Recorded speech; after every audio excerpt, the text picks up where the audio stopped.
إن الحمد لله نحمده ونستعينه ونستغفره ونستهديه ونعوذ بالله من شرور أنفسنا ومن سيئات أعمالنا. من يهده الله فلا مضل له ومن يضلله فلا هادي له، وأشهد أن لا إله إلا الله وحده لا شريك له، وأشهد أن محمدا عبده ورسوله. اللهم صل وسلم وبارك على نبينا محمد وعلى آله وأصحابه ومن اهتدى بهديه وسار على نهجه إلى يوم الدين. أما بعد، أيها المسلمون، فيقول الله تبارك وتعالى في كتابه العزيز بعد أعوذ بالله من الشيطان الرجيم: بسم الله الرحمن الرحيم. والعصر إن الإنسان لفي خسر إلا الذين آمنوا وعملوا الصالحات وتواصوا بالحق وتواصوا بالصبر. أيها المسلمون، إنها سورة وجيزة الألفاظ والمباني، لكنها عظيمة المقاصد والمعاني. يفتتحها الله سبحانه بالقسم بالزمن لما فيه من المواعظ والإبر، ولأنه ظرف لكل ما يقع من البشر من أعمال الخير وخصال الشر. ثم يأتي جواب القسم ليحكم على أموم البشر بالخسارة، والخسارة كلمة تمجها الأسماء وتنفر منها الطباع. هذا إذا كانت الخسارة الدنيوية في الدينار والدرهم وفي الدولار والسيفة، فكيف إذا كان الأخروية مؤداها غضب الله ونار جهنم؟ قل إن الخاسرين الذين خسروا أنفسهم وأهليهم يوم القيامة، ألا ذلك هو الخسران المبين. ثم تستدرك السورة أن هذه الخسارة لا مناص منها لأحد إلا إذا كان محققا 4 صفات في حياته الدنيوية، فهي وحدها سفينة النجاة من طوفان الخسارة. تدري julɓe Allah caniɗo ha surawol ngol janguɗen suratul asr. Allah caniɗo o hunori be zamanu ɗum kanjum man wiyete wakkati, kanjum man wiyete tan. Zaman man ɗum ngam woodi wasuji cike ɗo kewi ha majum.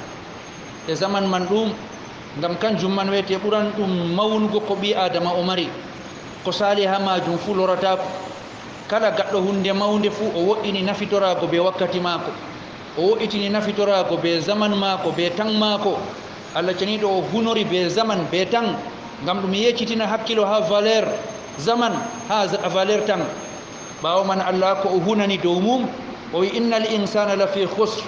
kala goɗɗo pat ɗo nder asar, kala ɓi adama fu, ɓiɓɓe adama bana ɗuɗri ni, ɓiɓɓe adama bana yakeji maɓɓe laati feere ni. nder maɓɓe annabo en, nder maɓɓe nelaɓe, nder maɓɓe laamɓe, nder maɓɓe jawmu jawle en, nder maɓɓe jawmu ande en, none ɗuuɗe ɓe pat kanko tagi ɓe, kanko o andi no ɓe poti. O wi ɓe pat ɓe ɗon nder asar. kala ɓi adama fu to ñande o ɓi adama o ɗon nder asar. illa allazina amanu wa amilu salihat. Allah wi sey heɓɓe kuuje 4 ha ngendam ɗo. ɓe ngari ngendam ɗo ha ɓe gurtoɗam bo ɓe ngoodi kuuje 4. kamɓe man ɓen wiyete ngendam maɓɓe ɗum riba, ngendam maɓɓe ɗum bote. amma mo heɓayi ɗum kam, ngendam maɓɓe no yimɓe ndardiri ɗam nafi pat, ngendam man ɗum asar. ha kiloji Allah ceniɗo, Allah wi sey ɓe nuɗɗinɓe ɓe kuwi kuuɗe boɗɗe. nden aral man kam iman, kanjum man wiyete kuugal ɓernde latti ɗum conotiran ɗum be Allah, ɓernde latti ɗum nokkulargo Allah ceniɗo. ɓernde man nde ɓe kebbini nde ko wiyete iman, ko wiyete gonɗingo gotimmako Allah ceniɗo, ko wiyete gonɗingo birniɗi ɗi Allah o ewnoyi jeeyaɓe gonɗina ɗum. enen ɓerɗe maɓɓe man nuɗɗini ɗum. e noon man bo ɓe kuwi kuuɗe boɗɗe. ɗum man bo terɗe maɓɓe kanjum sukli ɗum, ko yerdinta jagorɗo, ko yerdinta takɗo, ko yerdinta deweteɗo goto, kanko wiyete Allah ceniɗo. e nden kanjum man wiyete ko sukli terɗe maɓɓe her ngenda maɓɓe. watawasaw bis sabr. Allah wi watawasaw bil haq. eɓe gossotiri bo dow gonga. e nden gonga bo laati kanjum man wiyete kawtan ɗum ɓe to hunde nde gonga ɓe ballotiran ha dow maare, ɓe ballotiran ha ɓe gasna nde, ɓe ballotiran ha ɓe kuwa nde. watawasaw bis sabr. ɓe gossotiri bo be muñal, ɓe mari sifa muñal. e nden woɗɓe nder maɓɓe bo latti ɗon gosso woɗɓe muñal. e nden sifaji 4 ɗi Allah wi kanji man tan waɗata jawmiji en ɓe gurto her tarde yasde nde ɓiɓɓe adama fu goni nder mum, wiyetende tarde asar. derɗiraɓe, surawol ngol ɗum surawol ngol lafazuji magol be mahalo magol kam dammuɗum jamu amma nufayeji magol be manaji magol bo mawɗum jamu.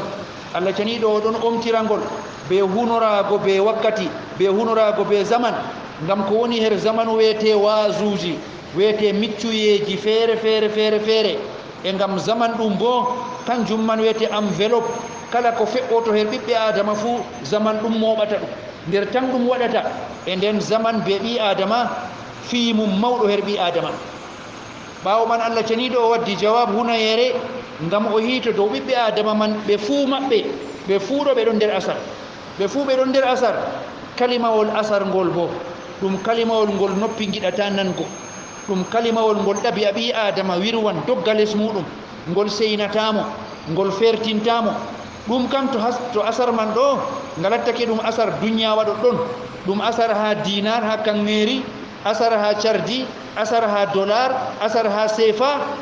ɗum manni ɓi adama o yiɗa o nana ɗum to kanko ɗum larani kam, o waɗan dabareji mako bo fu no o hisra ɗum to kanko ɗum larani kam. e noy to asar man latake ɗum asar lahirawa, asar alakhira. Allah kam asar alakhira ngan o wolwanta. asar alakhira kam wattan muɗum bo tikkere Allah, wattan muɗum yite jahannam.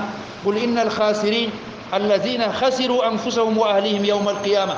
Allah wi waɗɓe asar be gonga kam na asruɓe kuje duniya ɗo, na ɓe waɗɓe asar be gonga kam kamɓe wiyete ɓe asri koye maɓɓe, ɓe asri bo yimɓeji maɓɓe ñalade dargal. ñalde dargal waɗani kanko on kiita mako o dilla yite o asri hoore mako. ñalde dargal waɗa kiita mako laato o sendiri be yimɓe mako o metata hawtugo be maɓɓe ha foroy, ɗo wiyete asar lattinga mawnirawa. ala zalika huwa alkhusranul mubin. Allah wi ɗum man wiyete asar lattinga laaɓga bangunga. ɓawo ɗon Allah ceniɗo o lorti o hewtitini her asar man nga ngam o wi fuu hisata ɗum sey to ɗon haqqakni ɗon gasni sifaji lattiɗi nayyi ha ngendam mako ɗam duniya ɗo. sifaji nayyi ɗiɗo kanji wiyete kombewal, kanji wiyete kombewal kisdam ha tufan mbiyetenga asar her ilagol lattingol kuubugol kala lesdi fuu mbiyetegol asar ngol kombewal ngal goɗɗo wa'oto hisa kam sifaji nayyi man ɗiɗo. sifawol aranol kam taqigul iman bi manahu shamil, gasnugo imanaku be mana mum latti ka makka njaska nuɗɗina kala ngaybiyat, kala lattiɗi birniɗi ngaybuji ɗi Allah yewtani ɗum ɗi fuu kanji man ɓi adama o jaɓaɗi o gonɗina ɗi nder hooreji majum. arkanji iman jeego, dangrange iman jeego ɗe annabijo men alayhi salatu wassalam wolwi ɗum. nder hooreji jeego bo nuɗɗingo Allah, nuɗɗingo Allah lattiɗo haqiqa ɓuran ka mawnugo. Allah caniɗo o kanko wiyete haqiqa réalité wa ɓuran nga mawnugo ha wodende. e nden nuɗɗina Allah man nuɗɗinki jottinanki ha woɗitingo mo jaɓa o goto. ɓi adama pat nuɗɗinɗo Allah, dewowo lawru ɗon nuɗɗini Allah, tokkotoɗo dinaji bonniɗi ɗon nuɗɗini Allah caniɗo. amma imanakuji bana ɗiɗi nafata. imanaku nafanga kam imanaku gaɗanga goɗɗo man oɗon woɗitini Allah, oɗon jaɓi Allah caniɗo o goto kanko tan wiyete deweteɗo, wala deweteɗo tana mako. derɗam julɗo nda surawol kam surawol mangol masin ha manaji mum, mangol masin ha ko ngol wi'ata ngol famtinti aɗon nder asar ha nder asar ha ngendam ma, na aɗon ha nder riba ha ngendam ma. sifaji ɗo to a woodi ɗima ɗo man kam aɗon nder riba ha ngendam maɗa. sifaji ɗo to a ŋakkiraɗo ɗima aɗon nder asar deydey ko ŋakkiraɗa ha nder maji, deydey ko ŋakkanima ha nder maji fuu non asar maɗa foti ha ngendam maɗa. e nden ɓawo man en gurtodo be yoga darseje ɗum surawol man hucitinta en ha muɗum. derɗam julɗo gasnu imanaku kanjum wiyete sifawol aranol ngol Allah ceniɗo fuɗɗiri ngam mawnugo magol, ngam wommugo magol e gasnu imanaku ha ngendam ma. habdu lattoɗa a muminijo, renta dentaki catuki, jara hoorema ha pistowol gotel nder ko fistata imanaku. pistoji imanaku jur e nden renta ɗi, renta hawtango Allah ceniɗo. kala hunde nde woni ha muɗum shirku hawtango Allah ceniɗo, sirsango Allah, do'orago tana Allah ceniɗo, firlitirgo dewal sey Allah waɗantengal, firlitanangal goɗɗum hawtango Allah ceniɗo, renta ɗum. renta siri kañum man nder ko fistata imanaku. bi adama to nyande o lattake o gado siri malla o yahan be ciranomo imana kuma ko lattoto pistingu imana kuma ko lattoto pistingu enden ase kombewal ngal o nastata wodi mburga ma pindiwa kombewal man hisnatamo renta gume en bakkido gume en kanko man o do taro der tarde shirku o woni renta secteji bangudum zaman jotta bete dum secte kala lattido towdo ha kugal towdo ha maral towdo ha lollugo fu dum ko latoto o fibotira be maju o lara wodi ko dum fodantamo ha dunya do ko Allah fere mum non kam hokkaymo renta ha maju kanjum man dum galma gibbinan ka imana kumada der dam lattido gido am ardin kuude lattide bodde ardin kuude habdugo kuude man de lattode bodde Allah wi ay kuude non Allah wi sey kuude bodde wa amilus salihat be kuwi kuude lattide bodde kuwobe jur amma be kuude mudum sifata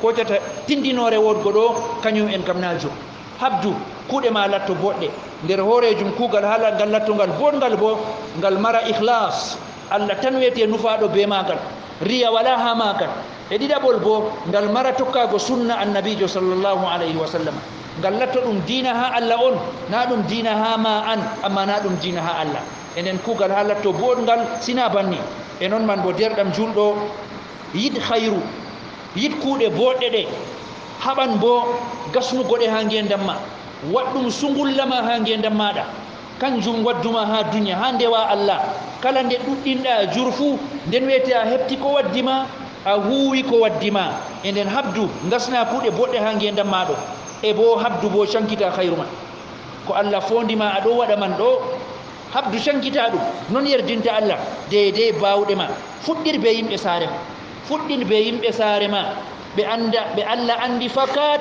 kambe kam a wawan shankita khairu hirma fuddir be ko teeda fuddir be ko ndayda fuddir be wonbe ha der sare ma an wete ha dow mare a kormintedo a nanantedo a jabantedo habdu shankita khairu ha der sare ma habdu imana kulabngu wona ha der sare ma habdu kuude bodde salihije gona ha der sare ma habdu dow mawnudi bikkon maada renta dasgo ha der sare ma yara ko wonnata sare maada eden dum man kanjum man hollata falande ma arande ha sankititgo khairu ha yasi sare maada derdam teddudo fawni tora be munyal dum pawne lattiide mawde buran dawrawol jesner tuppitangol buran hufinore dabanga nyotande boddum munyal dum pawne ha do muminito fawni tora be munyal e bo wossabo to wodi wafabe to wodi lattido gapado hunde mawde ha nafsu mako de'itinmo hokkumo munyal tuda munyal ha nder mako kanjum man wete watawasaw bisab derdam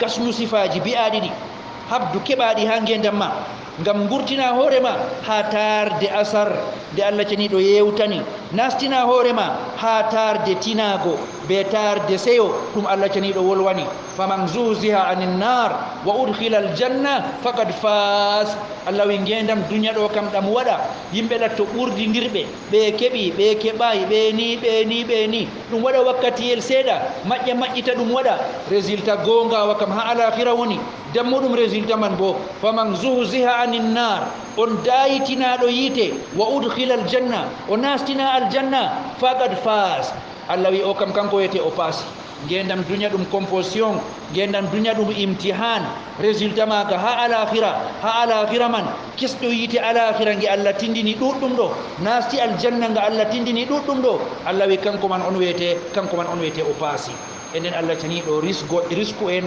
pas go ha ala akhirah Allah risku en huugo ha dunya bo ko wadata en pas be ha ala akhirah derdirabe en paamo dunya dum jonde seeda dunya dum wakkati seeda to en bi generation men do en jaman dum generation gayewa ha warbe ha lesdi do generation ji noy arti en be limete be temedde generation ji temedde be fu be nani no banni wodbe nafitorake enden kuuci tawti wodbe bo ngebake kuuci tawti enen bo tour men yaali wakkati meden yaali en laato en nanobe en laato bo en nafitortobe be ko naneten Allah cenido o fondu en Allah cenido o wallu en